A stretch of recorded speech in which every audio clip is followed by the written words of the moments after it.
जुस्तजू जिसकी थी उसको तो ना पाया हमने, इस बहाने से मगर देख ली दुनिया हमने। जुस्तजू जिसकी थी तुझको रुसवा न किया, खुद भी पशेमान हुए। इश्क की रस्म को, इश्क की रस्म को इस तरह निभाया हमने, जुस्तजू जिसकी थी। हेलो एवरीवन, आदाब बरसे, कैसे हैं आप सभी लोग, क्या हाल चाल हैं। और मेरे गाने से आपको अंदाज़ा लग ही गया होगा कि मैं आज किस अभिनेत्री के बारे में बात करने वाली हूँ।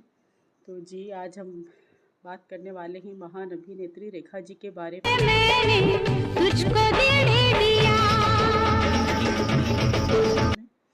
और रेखा जी के बारे, एक महान अभिनेत्री और एक बड़ी खूबसूरत अदाकारा, तो उन्हीं के बारे में हम आज बात करेंगे। और अक्सर एक चर्चा होती है कि रेखा जी हस्बैंड की डेथ के बाद भी सिंदूर क्यों लगाती हैं। तो इसी से रिलेटेड मैं आपको इस वीडियो में आगे और बताऊंगी कि रेखा जी हस्बैंड की डेथ के बाद भी सिंदूर क्यों लगाती हैं। तो भानु रेखा गणेशन जी, ये रेखा जी का रियल नाम भानु रेखा गणेशन उर्फ रेखा, भानु रेखा गणेशन उर्फ रेखा, ये उनका रियल नाम है। 10 अक्टूबर 1954 को चेन्नई में उनका जन्म हुआ और हिंदी फिल्मों की सबसे अच्छी अभिनेत्री में से एक मानी जाती हैं। तो वैसे तो रेखा जी ने अपने फिल्मी जीवन की शुरुआत बतौर एक बाल कलाकार तेलुगु फिल्म रंगुला रत्नम से की थी, लेकिन हिंदी सिनेमा में उन्होंने एंट्री 1970 की फिल्म सावन भादो से की। और 2010 में उन्हें भारत सरकार के द्वारा पद्मश्री से सम्मानित किया गया, पद्मश्री सम्मान से उनको सम्मानित किया गया। अब हम बात करते हैं रेखा जी की मैरिड लाइफ के बारे में। तो रेखा जी ने 4 मार्च 1990 में दिल्ली के बिजनेसमैन मुकेश अग्रवाल से शादी की थी। ये मुकेश जी और रेखा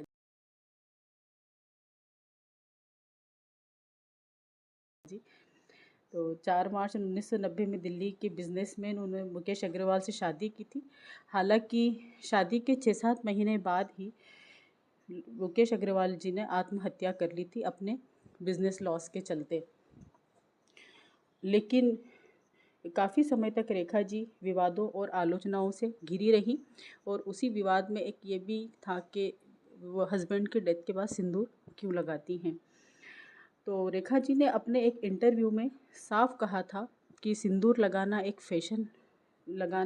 सिर्फ एक फ़ैशन है जो उन्हें पसंद है, और वो जिस शहर से आती हैं, फिल्म इंडस्ट्री से आती हैं, वहाँ सिंदूर लगाना फ़ैशन है। और एक बार राष्ट्रपति नीलम संजीवा रेड्डी के पूछने पर रेखा जी ने कहा था कि उन्हें सिंदूर लगाना पसंद है और ये उनके ऊपर सूट करता है। तो इसलिए रेखा जी अपने मांग में सिंदूर लगाती हैं। और हिंदी सिनेमा की भी काफ़ी अच्छी अदाकारा रही हैं और काफ़ी अच्छी अच्छी फिल्में उन्होंने बॉलीवुड को दी हैं, काफ़ी फेमस। और उनके अभिनय का चर्चा तो बिल्कुल मशहूर है। और रेखा जी ने फिर उसके बाद शादी नहीं की, सिंगल रही वो। और सबसे अच्छी बात यह कि उन्होंने आज भी अपने आप को इतना मेंटेन कर रखा है, आज भी वो इतनी खूबसूरत और इतनी पुरकशिश लगती हैं। तो बहुत ही अच्छी उनकी मुझे एक मतलब अदाकारी और सभी कुछ लगती है। और जैसा वो अपने आप को मेंटेन करके रखती हैं, वो सबसे ज़्यादा काबिल तारीफ़ है। तो कैसी लगी आपको ये जानकारी उनके बारे में, बताइएगा। शुक्रिया, आदाब।